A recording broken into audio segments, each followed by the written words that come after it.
God. I need to get this down. I need this knowledge out of my head. I'm being, what's the word to use? Haunted by a being, a horrid aberration.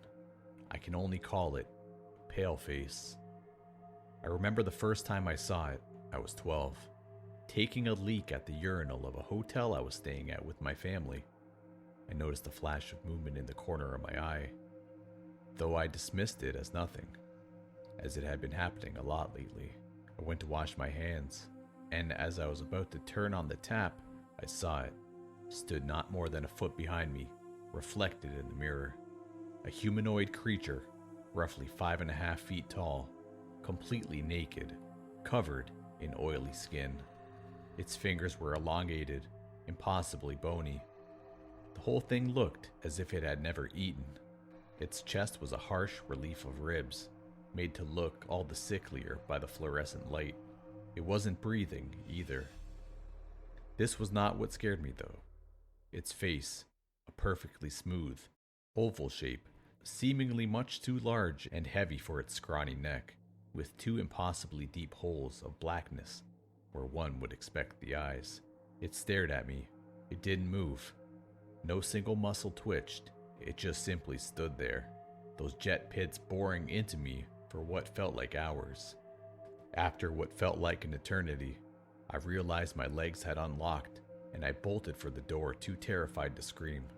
I ignored my room, running in a childlike panic to my parents' room a few doors down.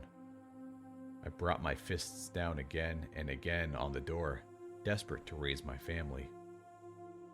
As I finally heard the door unlock, I risked a single glance down the corridor from which I came. It was there. It stood completely still, eyes fixed on me, oily feet staining a brown smudge onto the carpet. I barged past my father as he swung the door inwards, diving onto the sofa and throwing myself face down onto the cushion. My father turned from the door, asking me what I was doing, as he let the door close behind him. I could only respond with wide-eyed terror as I saw it down the doorway, both those pit-like eyes on me until the door obstructed it from my vision. Rest did not find me that night. After an hour or two of restless tossing and turning, I awoke to see it stood at the foot of the sofa. I stared back at it, too afraid to look away. Its gaze was almost mesmerizing. It made me feel empty, completely devoid of humanity. Nothing but a consciousness stripped bare. I know not how long I kept this, but at some point my body had given up and lapsed back into sleep, and I was greeted by the warm sunlight of morning streaming through the room's blinds. I was not sad to be leaving the hotel that morning. However, the pale face had not finished with me. I began to see it everywhere I went, each time preceded by catching a glimpse of some formless shape at the very edge of my vision. I would see it curled at the end of my bed upon waking, stood in a doorway as I walked to school, stood in my locker, stood in a group of children, stood behind me as I brushed my teeth. Never once throughout these sightings did its bottomless pits leave me, emptying me, leaving me feeling less like myself with each passing day. My mental health deteriorated soon after. I would shout at it, attack it, beg and plead and cry to leave me alone. My girlfriend left me. She told me she couldn't feel the boy she loved in me anymore. My friends abandoned me. They didn't want to be seen with a freak, with his permanent wide eyes. I was losing weight and pale from insomnia. My parents tried to help me. I was sent to numerous psychologists, psychiatrists, mediums, spirit guides, and any other quack who said they could cure this disease in my head. The pale face was always there, though stood just behind the doctor's chair, eyes never leaving me. I would lash out at it, scream at it. They each concluded I was mad. I overheard my parents one night. They were in tears. They planned to send me away to a psychiatric hospital. I ran away from home that night. I was filled with hate, anger, sadness. I stared hard at the loathsome creature that shared my refuge of shop doorways and pungent alleyways. I felt no fear of it anymore, only a seething, all-consuming anger. I hated it for what it had done to me, took away who I was, leaving me a hollow shell of a soul in a deteriorating body.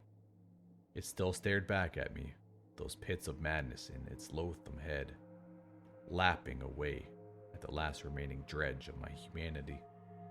Last night, however, I had a dream, the first I'd had in weeks. I didn't see the paleface, I saw hundreds, an impossibly fast, kaleidoscopic slideshow of different people, different places, and different times, all mingled together in a blur, with only one common factor. Each person had their own pale face. I then had my vision pulled away and thrust into the most terrifying thing I had ever seen. I glimpsed hell itself. I saw a trail of damned souls being led to impossibly shaped obsidian gates, each being led by its own pale face. It was only then, as I started awake, that I finally understood the nature of my tormentor. A pale face is a guide for the damned. It is with you always. Yours is in the room with you right now.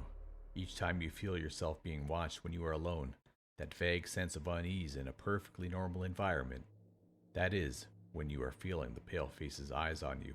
Each time you see a blink of movement at the edges of your vision, that is your pale face.